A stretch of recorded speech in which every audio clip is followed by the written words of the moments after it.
Hello दोस्तों, कैसे हो आप सभी। आशा करती हूँ आप सभी स्वस्थ होंगे।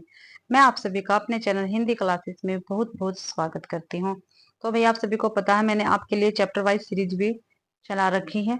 ठीक है, उसका चैप्टर हम 3 कर रहे हैं, भक्ति काल का। और भक्ति काल में आज हम करेंगे संत काव्य। ठीक है, जितने भी संत काव्य के क्वेश्चन आंसर वो मेरे पास है, लेकिन मैं आपको 35 क्वेश्चन हर एक क्लास में करवाती हूँ। तो 35 क्वेश्चन ही हम करेंगे आज की क्लास में भाई। तो देखते हैं। 62 क्वेश्चन है भाई, यानी आज की क्लास का पहला क्वेश्चन रहेगा। कबीरदास में जो रहस्यवाद पाया जाता है वह अधिकतर सूफियों के प्रभाव के कारण है। यह किसका कथन है? क्या कथन है भाई? काफी महत्वपूर्ण है। जो भी ये क्वेश्चन है वो सारे पीवाईक्यू है। कबीरदास में जो रहस्यवाद पाया जाता है वह अधिकतर सूफियों के प्रभाव के कारण, भाई कबीरदास का बताया गया है। यह कथन किसका है? तो ए डॉक्टर पुखराज मारू का, बी सोमप्रभ सूरी का, सी आचार्य रामचंद्र शुक्ल का, या डी डॉक्टर नगेंद्र का। तो सी ऑप्शन अपना ठीक है, आचार्य रामचंद्र शुक्ल जी का ये कथन रहेगा। देखते हैं व्याख्या में। कबीर में जो रहस्यवाद पाया जाता है वह अधिकतर सूफियों के प्रभाव के कारण है। यह कथन आचार्य रामचंद्र शुक्ल का है। शुक्ल जी कबीरदास को संत काव्य धारा का प्रथम कवि मानते हैं। ठीक है भाई, शुक्ल जी मानते हैं कबीरदास को संत काव्य धारा का प्रथम कवि। ये आपको ध्यान में रखना है बिल्कुल। एवं इनकी भाषा को सद्दुकड़ी भाषा कहा जाता है। जो कबीरदास की भाषा उसको क्या कहा जाता है? सद्दुकड़ी भाषा कहा जाता है। नेक्स्ट क्वेश्चन है। जो त्रिया पीहर बसे सूरत रहे पिव माही, ऐसे जन जग में रहे गुरु को भूले नाही। या बे, जो त्रिया पीहर बसे सूरत रहे पिव माही, ऐसे जन जग में रहे गुरु को भूले नाही। उपयुक्त पंक्तियां किसकी है भाई? तो एक सुंदरदास की है, बी कबीरदास की है, सी सहजोबाई की है, डी रैदास की है। तो भाई ये सहजोबाई की पंक्तियां रहेगी। सी ऑप्शन अपना ठीक है भाई। सी ऑप्शन अपना ठीक है। आगे देखते हैं। उपयुक्त पंक्तियां किसकी थी भाई? सहजोबाई की थी। सहजोबाई निर्गुण काव्य धारा की संत कवित्री है। निर्गुण काव्य धारा की है भाई। ठीक है, संत कवित्री। यह महात्मा चारणदास की शिष्या थी। सहजोबाई किसकी शिष्या थी? चारणदास की शिष्या थी। इनके द्वारा रचित कृति है सहज प्रकाश। क्या है? सहज प्रकाश है भाई। 64वां क्वेश्चन है। प्रभु जी तुम चंदन हम पानी, जाकी अंग अंग बात समानी, ये काव्य पंक्तियां किस संत कवि की है भाई? ठीक है, तो एक कबीरदास की, बी रैदास की, सी पीपा की, डी नानक देव की। तो बी आंसर अपना ठीक रहेगा, ये रैदास की पंक्तियां रहेगी भाई। व्याख्या में देखते हैं। प्रभु जी तुम चंदन हम पानी, अंग अंग बात समानी। तो काव्य पंक्तियों के रचनाकार संत रैदास जी है। आगे देखते हैं। संत रैदास या रविदास मीराबाई और उदय के गुरु माने जाते हैं। ठीक है, क्वेश्चन आया है ये पहले, रैदास किसके गुरु हैं? तो मीराबाई और उदय के गुरु है भैया। उदय सिंह के। रैदास के 40 पद गुरु ग्रंथ साहिब में संकलित हैं। ठीक है, जो गुरु ग्रंथ साहिब है उसमें 40 ग्रंथ रैदास के संकलित है भाई। प्रमुख कवि और उनकी काव्य पंक्तियां, जो ऊपर कवि दे रखे हैं उनकी काव्य पंक्तियां देखते हैं। जाके कुटुंब सब ढोर ढोवत, फिर ही अजूब बनारसी आस पासा। तो ये रैदास की है भाई। जाके कुटुंब सब ढोर ढोवत, फिर ही अजूब बनारसी आस पासा। तो ये रैदास की पंक्ति रहेगी। नेक्स्ट पंक्ति है। हरि रस पिया जानिए जे कबहू न जान खुमार। क्या भाई? हरि रस पिया जानिए जे कबहू न जान खुमार। तो ये कबीरदास की पंक्ति रहेगी। तीसरी पंक्ति है। जो नर दुख में दुखी ना ही माने। क्या भाई? जो नर दुख में दुख नहीं माने, ये है भाई गुरु नानक देव की पंक्ति। फोर्थ है। सुख सने अरु भय नहीं जाके, कंचन माटी जाने, जो ब्रह्मंडे सोई पिंडे, जो खोजे सो पावे। ये संत पीपा की है। क्या भी दोबारा से देखते हैं, काफी महत्वपूर्ण पंक्ति है ये।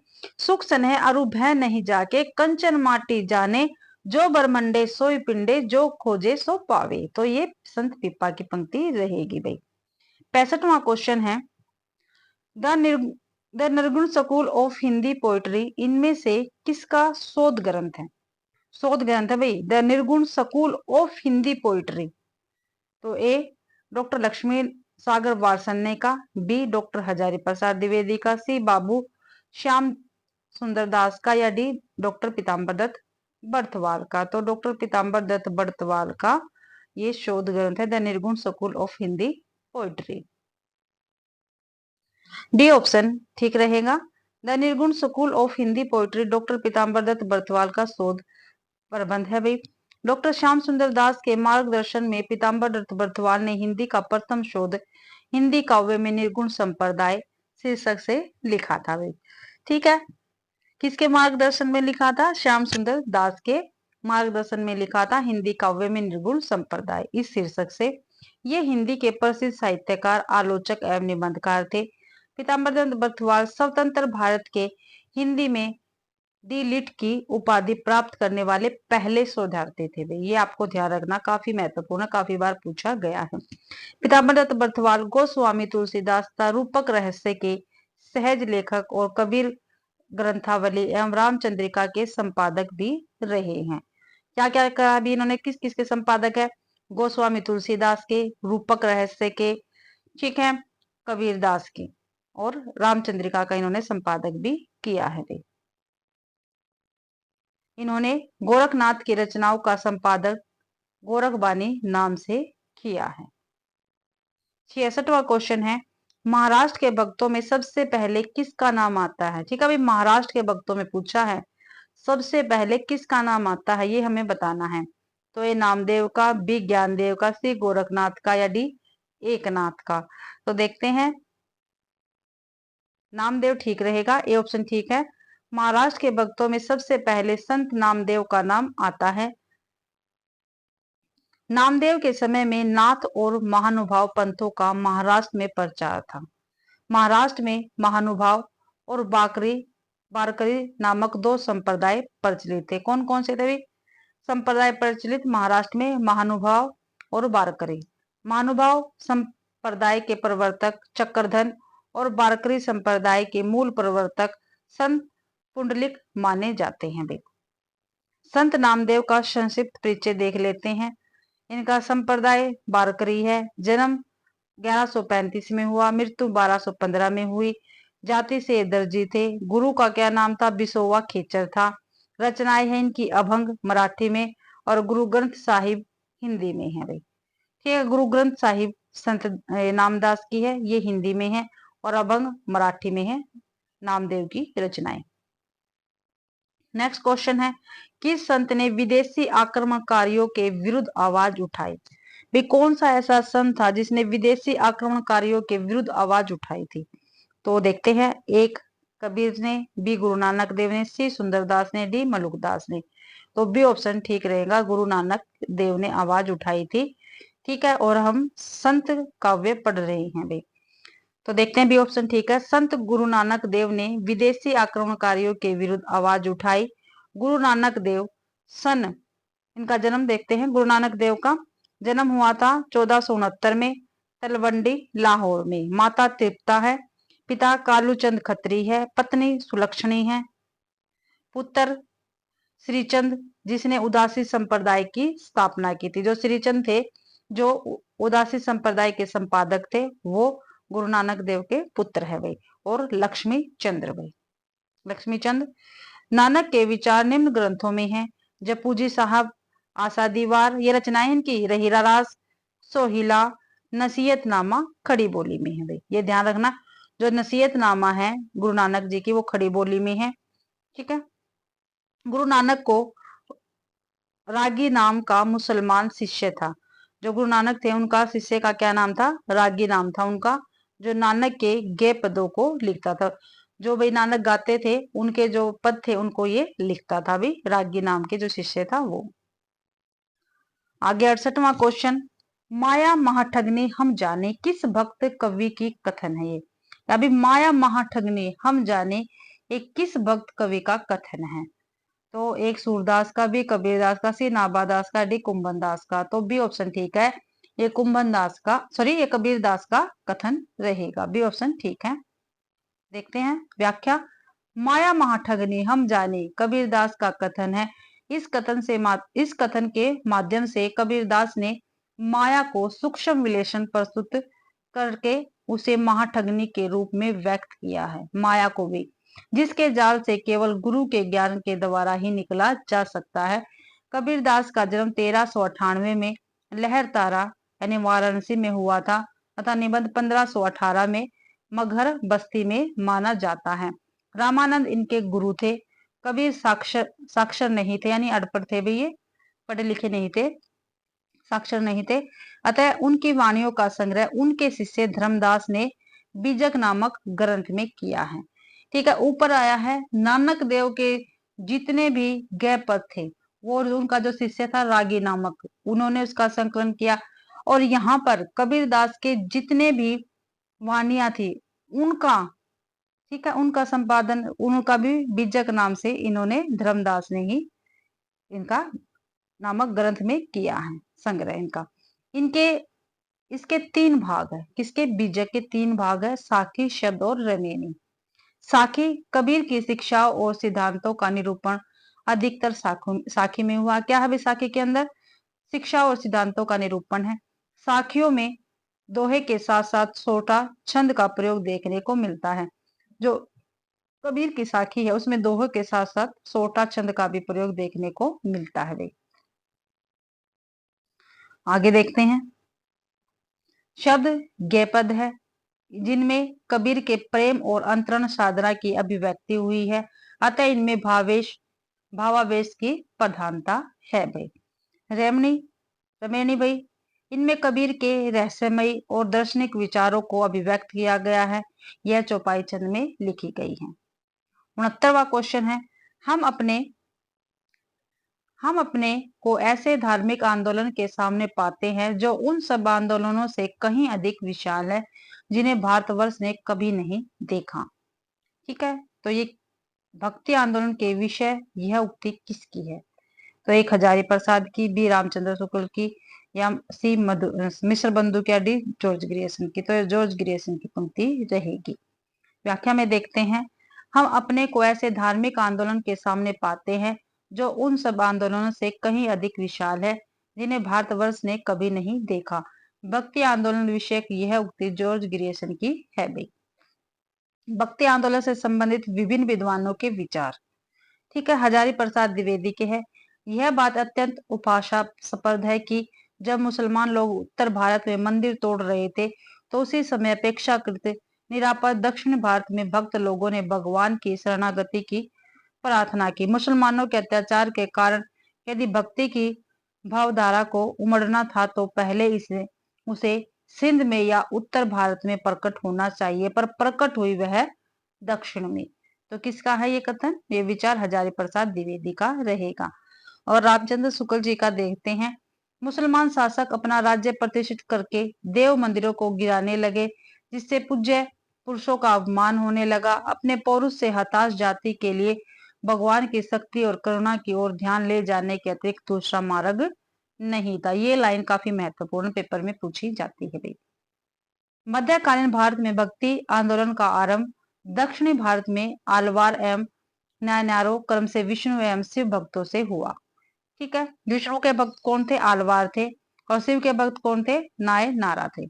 इस हिंदू क्रांतिकारी अभियान के नेता शंकराचार्य थे भाई। इस अभियान को चैतन्य महाप्रभु, नामदेव, तुकाराम, जयदेव ने और अधिक मुखरता प्रदान की गई। उत्तर भारत में रामानंद में इसे गति प्रदान थी। ठीक है, 70वां क्वेश्चन है, कौन सा विकल्प सुसंगत नहीं है यानी गलत है। पहला है कबीर परिचय अनंत दास की है, ज्ञान समुंदर सुंदरदास, ज्ञान दीपक दरिया साहब, और ज्ञान बोध रामानंद। तो यही क्या है, सुसंगत नहीं है, डी ऑप्शन अपना ठीक है। व्याख्या में देखते हैं, ज्ञान बोधक भक्तिकालीन संत कवि मलुकदास की रचना है। किसकी है ज्ञान बोध, मलुकदास की रचना भाई। जबकि ज्ञान लीला, ज्ञान तिलक, योगा चिंतामणि, राम रक्षा स्तोत्र आदि रामानंद की कृतियां रहेगी। अनंत दास ने अपनी रचना पीपा परिचय में अपने गुरु परंपरा को रामानंद से आरंभ किया है। अनंत दास ने भी अपनी रचना पीपा परिचय में, तो यथा रामानंद, फिर अनंतानंद, फिर कृष्णदास, फिर अगरदास, फिर विनोदी, फिर अनंत दास भाई। 41वां क्वेश्चन है, संत दादू दयाल की शिष्या परंपरा से असंबंधित संत है। भी कौन सा ऐसा है जो दादू दयाल की शिष्य परंपरा में नहीं आता? तो ए पीपा, बी सुंदरदास, सी रज्जब या डी गरीबदास है। तो भाई पीपा जो है वो संत दादू दयाल की शिष्य परंपरा में नहीं आता। ए ऑप्शन अपना गलत यानी ठीक रहेगा इस क्वेश्चन का। यहाँ पे देखते हैं व्याख्या में। संत दादू दयाल की शिष्य परंपरा से असंबंधित है पीपा। दादू दयाल जी का जन्म 1544 ईस्वी में हुआ। इनकी शिष्य परंपरा में 52 शिष्य माने जाते हैं। दादू पंथ के उत्तराधिकारी दादू के पुत्र गरीबदास तथा मिस्किन दास थे। कौन कौन से पुत्र थे इनके? गरीबदास तथा मिस्किन दास। भाई पूछा जाता है। दादू दयाल ने 1574 ईस्वी में राजस्थान में दादू संप्रदाय की स्थापना की थी। कब की थी? 1574 में दादू संप्रदाय की स्थापना की और राजस्थान में की थी, जो उनकी मृत्यु के बाद दादू पंथ नाम से प्रसिद्ध हुआ। इनका निधन 1603 ईस्वी में हुआ था। दादू दयाल का निधन कब हुआ था? 1603 में थे। पीपा रामानंद जी को अपना गुरु मानते थे। ऊपर आया था ना, रामानंद की परंपरा वाले शिष्य थे उसमें। अब है 72वां क्वेश्चन। राजस्थान से संबंधित संत भक्त संप्रदाय नहीं है। भाई राजस्थान से संबंधित कौन सा ऐसा संत भक्त संप्रदाय नहीं है जो? तो निरंजनी संप्रदाय, जसनाथी संप्रदाय, लालदासी संप्रदाय या बावरी संप्रदाय। तो बावरी संप्रदाय क्या है? संत भक्त संप्रदाय नहीं है। बावरी संप्रदाय की स्थापना बावरी साहिबा ने की थी। किसने की थी? भाई बावरी साहिबा ने की थी। यह संप्रदाय राजस्थान से संबंधित नहीं है। भक्तिकालीन प्रमुख संप्रदाय और उनके प्रवर्तक। भाई देखते हैं, संप्रदाय दे रखे, प्रवर्तक है और उनके केंद्र है। भाई कबीर पंथ कबीरदास प्रवर्तक है और ये किसका केंद्र क्या कहाँ था? काशी में था। सिख संप्रदाय के प्रवर्तक गुरु नानक है, पंजाब में केंद्र था इनका। बिश्नोई संप्रदाय के जम्बनाथ है, ठीक है, बीकानेर में इनका केंद्र था। भाई निरंजनी संप्रदाय के प्रवर्तक कौन है? हरिदासी निरंजनी है और डिडवाना में इनका केंद्र था। लाल पंथ संप्रदाय के प्रवर्तक लालदास है और अलवार में इनका केंद्र रहेगा। दादू पंथ संप्रदाय के प्रवर्तक कौन है? दादू दयाल है और राजस्थान में इनका केंद्र था। भाई सतनामी संप्रदाय के प्रवर्तक जगजीवन दास है और नरलोन में इनका केंद्र रहेगा। 73वां क्वेश्चन है, निम्नलिखित के आधार पर सही विकल्प चुनिए। ठीक है, दो कथन दे रखे हैं, उसमें से हमको सही बताना है। तो देखते हैं। ए ऑप्शन है अपना, ए ऑप्शन है निर्गुण भक्ति में गुरु को वही महत्व प्राप्त है जो साधना के अन्य रूपों ज्ञान मार्ग सगुण भक्ति या रहस्यवाद में प्राप्त है। बिल्कुल ठीक है भाई। वह है निर्गुण भक्ति का आलंबन निराकार और अगोचर है तथा सगुण भक्ति का आलंबन साकार एवं अगोचर का है। ये भी बिल्कुल ठीक है, दोनों ए और ब ठीक है। तो ए और ब दोनों गलत है, ये गलत है, ए सही है और ब गलत, ये भी गलत है। ए और ब दोनों सही है, तो सी ऑप्शन अपना ठीक रहेगा। व्याख्या देखते हैं। सी ऑप्शन ठीक है भाई। निर्गुण भक्ति के संबंध में उपयुक्त दोनों कथन सही है। भक्ति काल में भक्त कवियों का साधन तथा साध्य भक्ति ही रही है। भक्ति भावना का प्राधान्य तदयुगीन सभी काव्य धाराओं ज्ञान मार्गी धारा, प्रेम मार्गी धारा, राम भक्ति धारा, कृष्ण भक्ति धारा में मिलता है।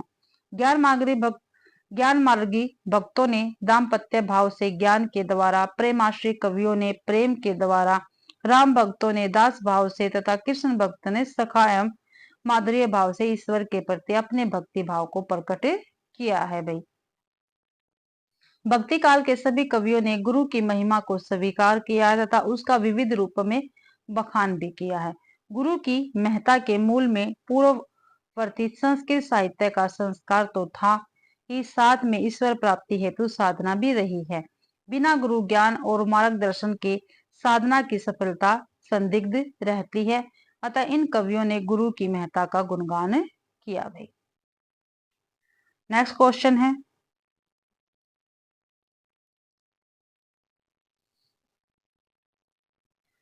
निम्नलिखित के आधार पर सही विकल्प चुनिए। भाई तो अब फिर हमें क्या है, दो कथन दे रखे हैं और उसका सही बताना है। तो देखते हैं। कबीर जो कुछ कहते थे वे शास्त्रीय ज्ञान के आधार पर कहते थे। गलत है भाई, इनको ये अनपढ़ थे, इनको कोई शास्त्रीय ज्ञान नहीं था, तो ए गलत है। उनकी उक्तियां भेदने वाली और व्यंग्य चोट करने वाले होते थे। बिल्कुल ठीक है भाई, बी बिल्कुल ठीक है। तो ए तो गलत है, ये तो गलत हो गया, इसमें ए गलत है, वैसे ही है, बी ठीक है बिल्कुल भाई, बी ऑप्शन अपना ठीक रहेगा। व्याख्या में देखते हैं, कबीर की उक्तियां भेदने वाली और व्यंग्य चोट करने वाले होते थे।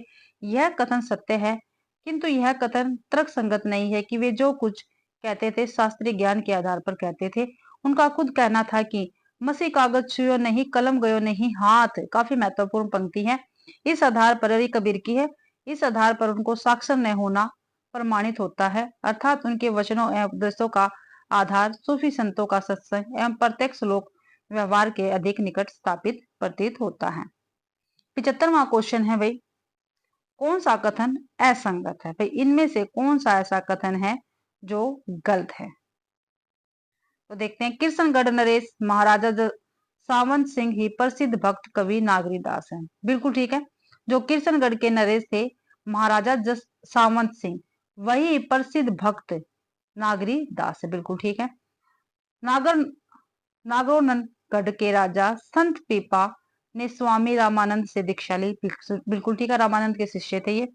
जमदास ने अपने आदर्शों के प्रचारक ब्रहा समाज की स्थापना की। नहीं भाई, ये ऊपर आया है, ब्रहा की नहीं, ब्रह्मा समाज की नहीं की थी इन्होंने, मैं बताती हूँ बिश्नोई समाज की थी। तो यही अपना गलत है, और इसमें गलती पूछा था, डी गलत है। ठीक है, सहजोबाई ने ब्रहा तत्व का निर्गुण सगुण निरपेक्ष अनिर्वाचित स्थिति का अनुभूति पूर्वक वर्णन किया है। ये भी ठीक है। तो इस क्वेश्चन का अपना सी आंसर ठीक रहेगा, क्योंकि इसमें गलत पूछा था और गलत सी है भाई। ठीक है, यहाँ पे देखते हैं, असंगत कथन, जमनाथ ने अपने आदर्शों के प्रचारक ब्रह्म समाज की स्थापना की। गलत है भाई, ब्रह्म समाज की स्थापना का श्रेय मध्वाचार्य को जाता है, जबकि जमनाथ विश्नोई संप्रदाय से थे। ठीक है, जमनाथ का विश्नोई संप्रदाय नाथ पंथ से प्रभावित था। नागरीदास का मूल नाम सावंत सिंह है, जो कृष्णगढ़ के राजा थे। इनका जन्म 1776 संवत में हुआ था। इनकी 73 रचनाओं का संग्रह नागर समुच्चय के नाम से ज्ञान सागर यंत्रालय से प्रकाशित हुआ वे। आगे है, भक्तराज पीपा जी का जन्म विक्रम संवत 1380 में राजस्थान में कोटा से 45 मील पूर्व दिशा में गागरोनगढ़ में हुआ, जहां के राजा के रूप में संवत 1400 में इसका राजाभिषेक हुआ। इन्होंने संवत 1414 में संत रामानंद से दीक्षा ली थी। भाई पीपा के विषय में है ये। सहजोबाई का जन्म 1725 ईस्वी को हुआ। ये चरणदास की शिष्या थी। किसकी थी भाई? सहजोबाई शिष्या चरणदास की थी।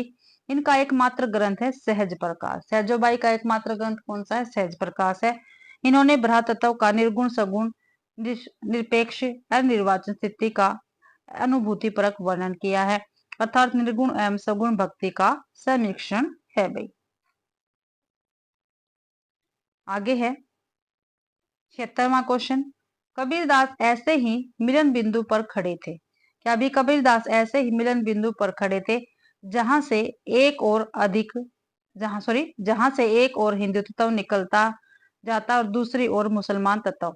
कबीर विषयक उक्त मानता किसकी है भाई? तो ये रामचंद्र शुक्ल की, बी श्याम सुंदर दास की, सी हजारी प्रसाद द्विवेदी की, डी सरनाम सिंह शर्मा की। तो सी ऑप्शन अपना ठीक रहेगा। ये जो मानता है हजारी प्रसाद द्विवेदी की रहेगी। सी ऑप्शन अपना बिल्कुल ठीक है भाई। कबीर विषयक उपयुक्त कथन हजारी प्रसाद द्विवेदी का है। कबीर ने अपनी झाड़ फड़कार के द्वारा हिंदुओं और मुसलमानों के कट्टरपन को दूर दूर करने का जो प्रयास किया है वह अधिकतर चिढ़ाने वाला सिद्ध हुआ है, हृदय को स्पर्श करने वाला नहीं। ये रामचंद्र शुक्ल जी का कथन है भाई। कबीर की भाषा पंचमेल खिचड़ी है। ये श्याम सुंदर दास का भाई। और ये भी क्वेश्चन पूछा जाता है, पंचमेल खिचड़ी ठीक है, जो कबीर दास की भाषा है उसको पंचमेल खिचड़ी किसने कहा है? तो श्याम सुंदर दास ने कहा है। आगे है, कबीर का जीवन काल उन्हें रामानंद, सिकंदर लोदी, पीपा, नानक आदि के समकालीन बना देता है, डॉक्टर सरनाम का कथन है भाई। ठीक है, किस किस के समकालीन बताया? रामानंद, सिकंदर लोदी, पीपा, नानक के। इनके समकालीन भी पूछा जा सकता है। पूछ लिया जाएगा कबीर के समकालीन कवि कौन है, या बादशाह कौन है, राजा कौन है। 17वां क्वेश्चन है, निम्न में से किसका जन्म 1469 में ईस्वी में कार्तिक पूर्णिमा के दिन पंजाब के तलवंडी नामक गांव में हुआ था। 1469 में भाई। तो गुरु गोविंद सिंह का, अर्जुन देव का, गुरु तेग बहादुर सिंह का, या डी गुरु नानक देव का। तो डी ऑप्शन अपना ठीक है।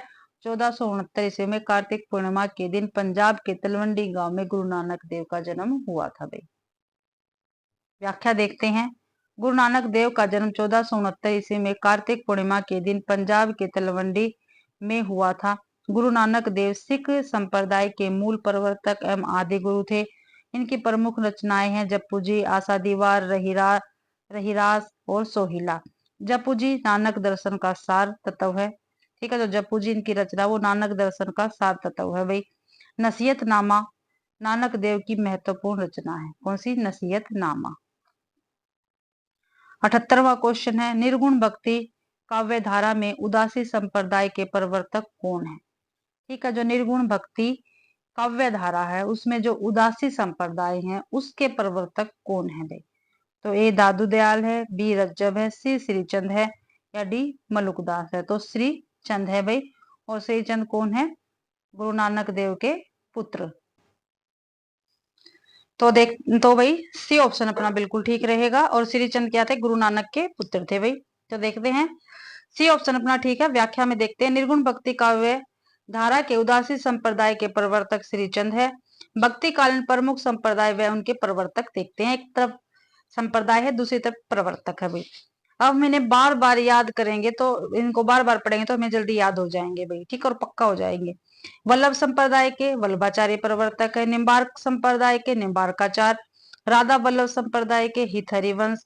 हरिदासी संप्रदाय के स्वामी हरिदास। गौड़ीय संप्रदाय के चैतन्य महाप्रभु। तत्सुखी संप्रदाय के जीवाराम है।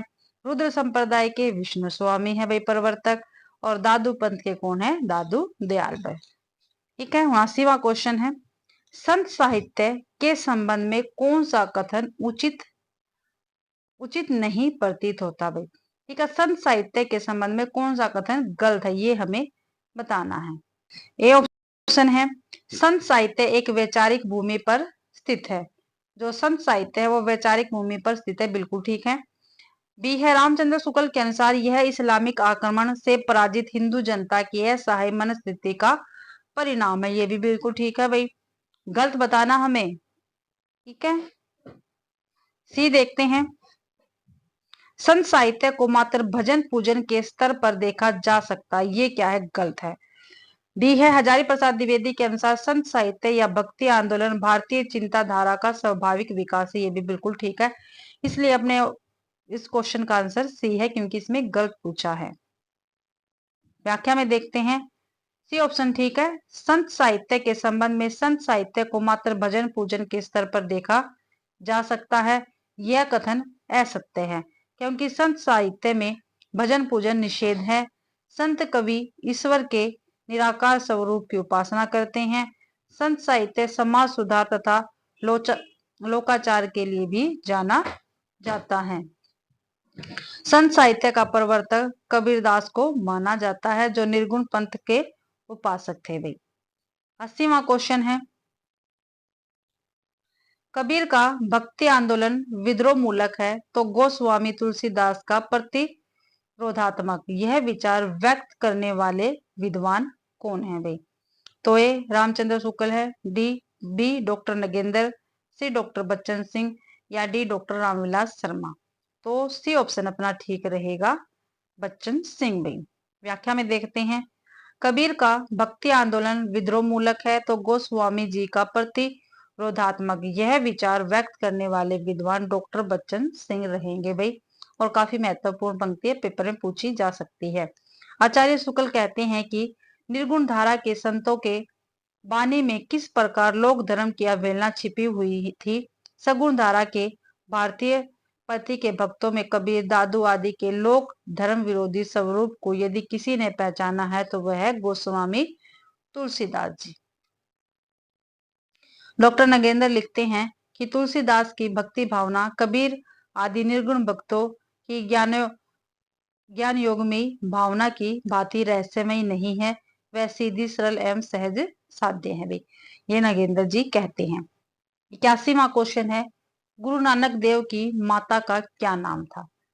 ठीक है, गुरु नानक देव की माता का नाम पूछा भाई, क्या था? तो एक लक्ष्मी, बी वित्सता, सी रूपना या डी तृप्ता। तो गुरु नानक देव की माता का नाम तृप्ता था। डी ऑप्शन ठीक है। गुरु नानक देव सिखों के प्रथम गुरु हैं। इनका जन्म तलवंडी वर्तमान ननकाना साहिब पंजाब पाकिस्तान में 15 अप्रैल 1469 में पूर्णिमा के दिन हुआ था तथा निधन सितंबर 1539 ईस्वी में करतारपुर में हुआ था। इनके पिता का नाम मेहता कालू तथा माता का नाम तृप्ति देवी था। इनकी बहन का नाम नानकी था भाई। ठीक है, और नानक के विचार ग्रंथ कौन कौन से है? जपू जी, इनमें नानक दर्शन का सार लिखा है। आसा आस दीवार, रहीरास, सोहिला, नसीहतनामा खड़ी बोली में है भाई, और ये सभी रचनाएं नानक जी की हैं।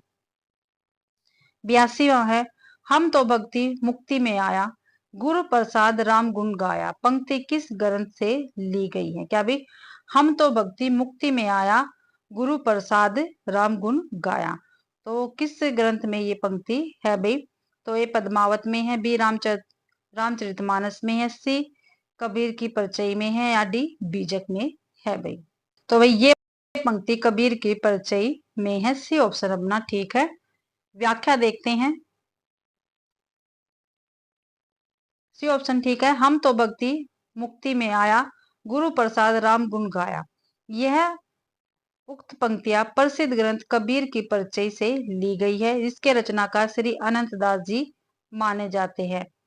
कबीर की परिचय की 6 प्रतियां उपलब्ध है, जिसमें कबीर के जीवन की प्रमुख घटनाओं का उल्लेख है। इस परिचय से स्पष्ट होता है कि कबीर काशी में निवास करने वाले मुसलमान जुल्हा थे। उन्होंने रामानंद से दीक्षा प्राप्त की थी। सिकंदर शाह ने कबीर पर अनेक अत्याचार किए। किसने भी? सिकंदर शाह ने। यह समस्त ग्रंथ चौपाई और दोहा छंद में लिखा गया है। 83वां क्वेश्चन है, संत काव्य परंपरा का कौन सा कवि अपनी विद्वता यानी सर्वाधिक शिक्षित होने के कारण प्रसिद्ध है भाई? संत काव्य का पूछा भाई, तो ए धर्मदास, बी रविदास, सी सुंदरदास या डी रज्जब। तो सुंदरदास क्या है? सर्वाधिक शिक्षित होने के कारण प्रसिद्ध है, और ये संत काव्य परंपरा से आते हैं भाई। सी ऑप्शन ठीक है। सुंदरदास संत काव्य परंपरा के सर्वाधिक काव्य कला निपुण, शास्त्रज्ञ एवं सुशिक्षित संत थे, जिनका जन्म जयपुर के दौसा नामक स्थान पर 1596 ईस्वी में हुआ और इनकी मृत्यु भाई 1679 में हुई थी। इनके पिता का नाम परमानंद खांडेवाला था। सुंदरदास के गुरु दादू दयाल थे।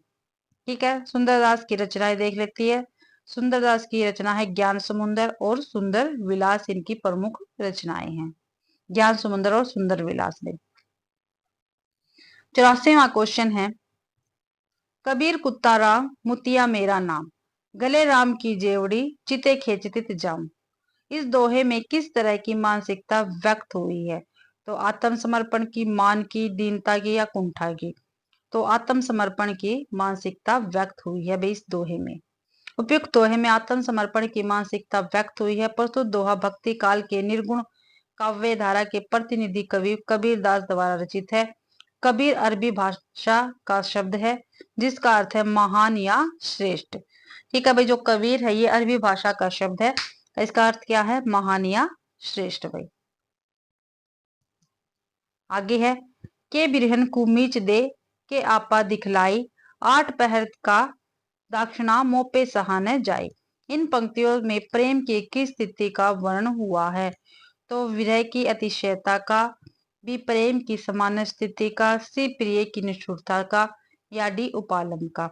तो विरह की अतिशयता का वर्णन हुआ है इन पंक्तियों में भी। व्याख्या में देखते हैं, के बिरहन को मीच दे के आपा दिखलाई, आप पहर का दाक्षिणा मोह पे सहाने जाए।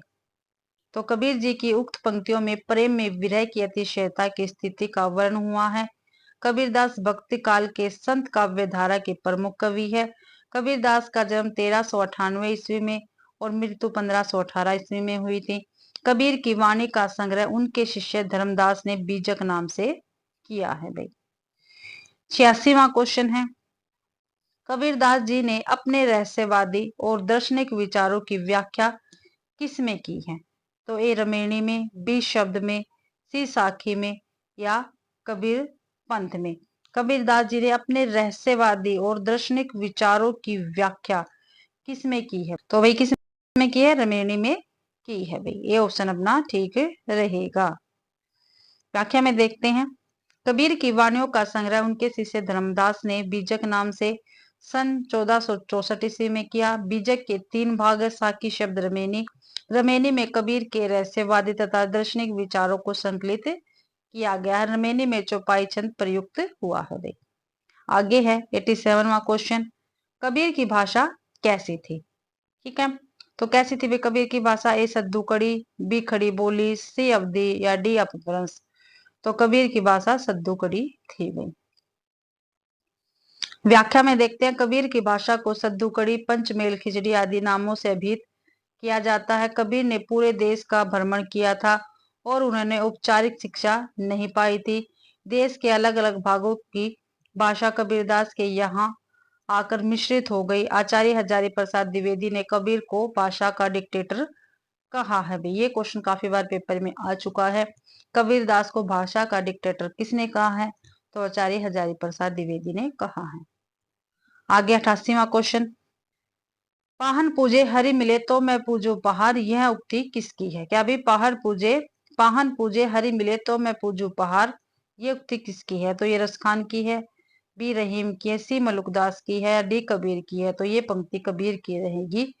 डी ऑप्शन अपना ठीक है। व्याख्या में देखते हैं भाई, पाहन पूजे हरि मिले तो मैं पूजू पहाड़, यह उक्ति भक्ति काल के निर्गुण धारा के ज्ञानाश्री शाखा के कवि कबीरदास की है भी। डॉक्टर बच्चन सिंह ने लिखा है, हिंदी भक्ति काव्य का प्रथम क्रांतिकारी पुरस्कर्ता कबीर है। किसने लिखा? ये बच्चन सिंह ने लिखा भाई। जो हिंदी भक्ति काव्य का प्रथम क्रांतिकारी कौन है? पुरस्कर्ता कबीर है भाई। कबीर की वाणी का संग्रह सन 1464 ईस्वी में उनके शिष्य धर्मदास ने बीजक नाम से किया था। 89वां क्वेश्चन है, निम्नलिखित में से कौन निर्गुण भक्ति धारा का कवि नहीं है? निर्गुण भक्ति काव्य धारा का कवि इनमें से कौन सा नहीं है, ये हमें बताना है।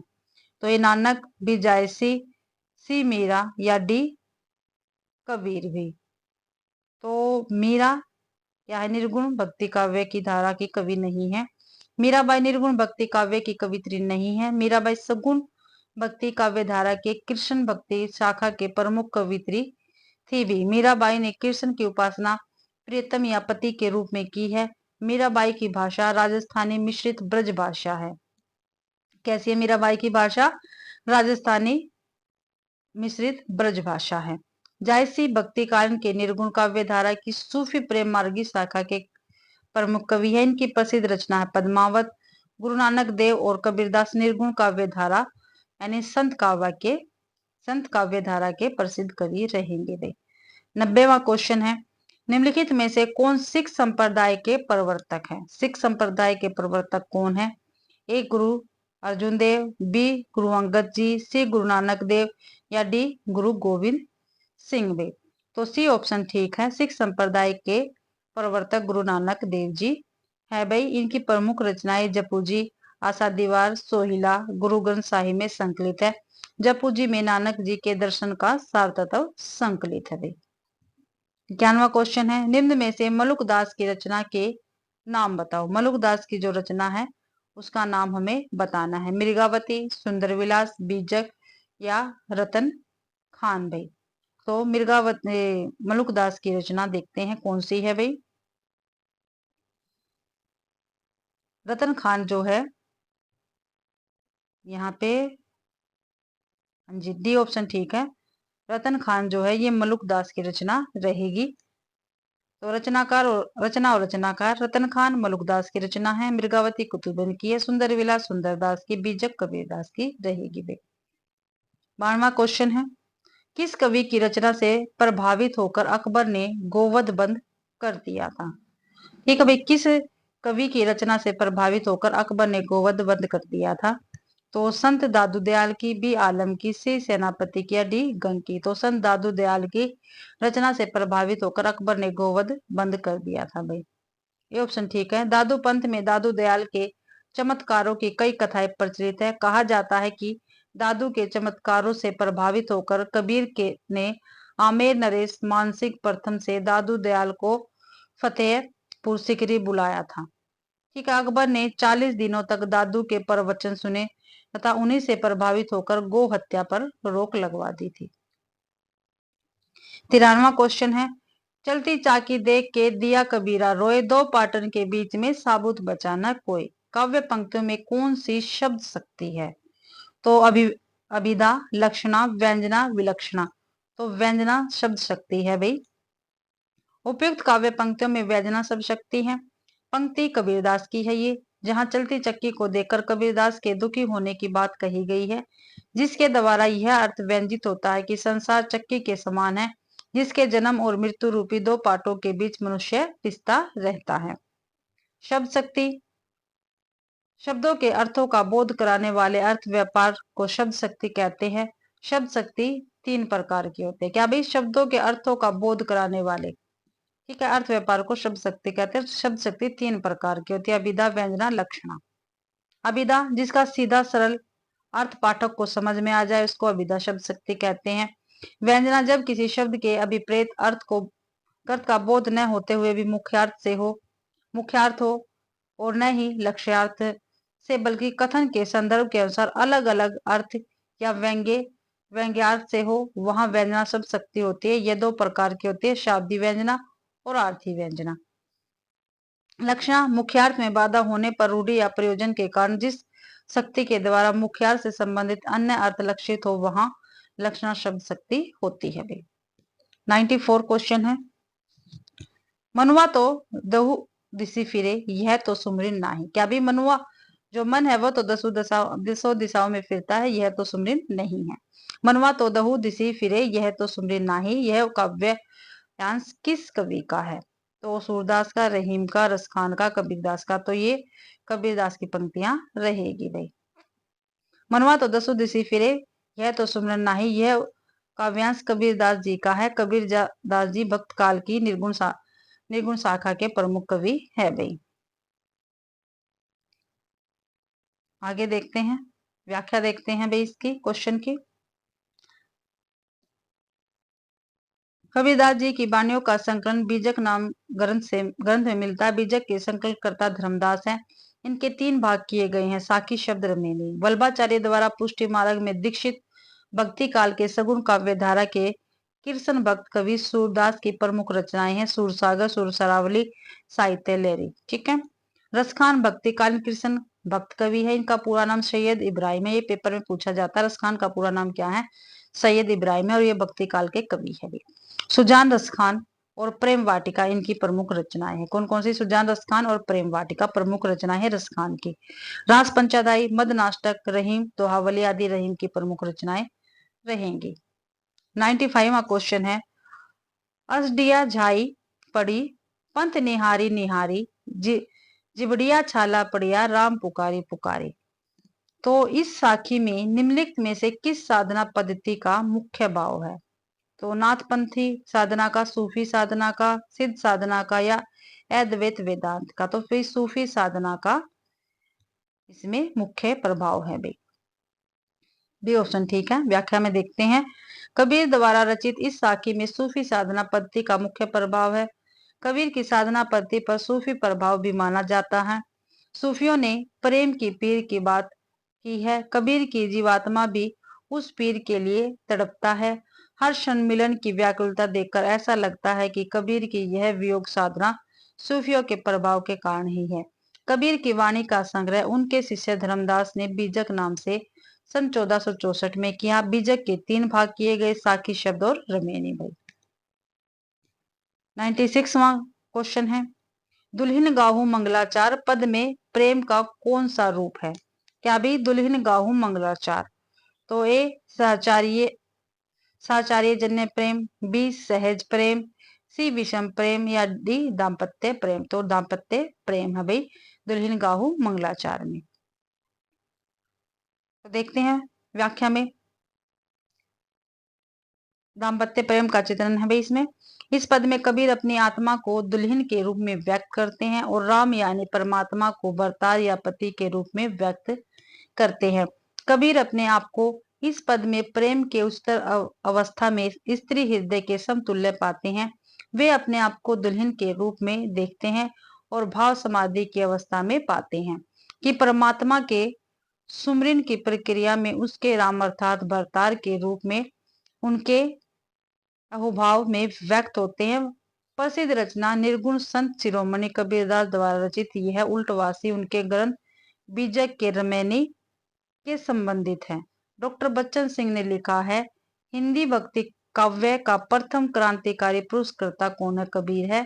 कबीर के गुरु का नाम रामानंद था, किंतु मुसलमानों के अनुसार कबीर के गुरु का नाम सूफी फकीर शेख तकी था। ये सिकंदर लोदी के पीर गुरु थे। ठीक है, सिकंदर लोदी के पीर गुरु थे शेख तकी बे। 97वां क्वेश्चन है, एक अचंबा देखा रे भाई, ढाढा सिंह चराई गाई, पहले पूत पीछे भई माई, चेला के गुरु लागे पाई, जल की मछली तरवर ब्यारी, पकड़ी बिलाई मुर्गे खाई, बैल ही डारी गूनी घरी आई, कुत्ता कूले गई बिलाई। भाई आगे देखते हैं। तली करी सापा ऊपरी, करी मूल बहुत भांति जड़ लागे फूल, कहे कबीर या पद को बूझे, ताकू जिन्यो त्रिभुवन सूझे। पद के संदर्भ में असंगत है। भाई असंगत है वो बताना है, तो उल्टवासी है, बिल्कुल ठीक है। भक्ति की चरम दशा है, ये क्या है? गलत है। योग की साधना पत्ति बिल्कुल, और गेता है, बिल्कुल ठीक है, गै पद है भैया। अब इसकी व्याख्या देखते हैं। उपयुक्त पद के संदर्भ में भक्ति की चरम दशा संगत है, शेष कथन संगत है। भाई कबीरदास भक्ति की चरम सीमा ज्ञान को मानते हैं, जहां भक्त का भगवान से साक्षात्कार हो जाता है, उनके लिए वही भक्ति की चरम सीमा है। आचार्य रामचंद्र शुक्ल ने कहा, उन्होंने यानी कबीर ने भारतीय ब्रह्मवाद के साथ सूफियों के भावात्मक रहस्यवाद, हठ योगियों के साधनात्मक रहस्यवाद और वैष्णव के अहिंसावाद तथा परपत्तिवाद का मेल करके अपना पंथ खड़ा किया है। कबीर का जन्म काशी में हुआ। नीरू नीमा नामक जुलाहा दंपति ने इसका पालन पोषण किया। इनकी मृत्यु 1398 ईस्वी में, जन्म 1398 में, मृत्यु 1518 में हुई, मगर में हुई थी। वे कबीर की पत्नी का नाम लोई था, पुत्र पुत्री का नाम कमाल और कमाली था। आचार्य हजारी प्रसाद द्विवेदी ने कहा है, कबीर का भक्त रूप ही उनका वास्तविक रूप है। कबीर के पदों में जो महान प्रकाश पुंज है वे बौद्धिक आलोचना के विषय नहीं है। भाई तो भाई आज की क्लास अपनी यहीं पे समाप्त होती है। 35 क्वेश्चन मैंने आपको कंप्लीट करवा दिए हैं। आशा करती हूँ भाई आप सभी को ये क्लास पसंद आई होगी। अगर आप सभी को ये क्लास पसंद आती है तो प्लीज इस वीडियो को ज्यादा से ज्यादा शेयर करें, लाइक करें और कमेंट करना बिल्कुल भी ना भूलें भाई, और चैनल को भी सब्सक्राइब जरूर से जरूर करें। आप सभी का मेरी क्लास देखने के लिए बहुत बहुत धन्यवाद।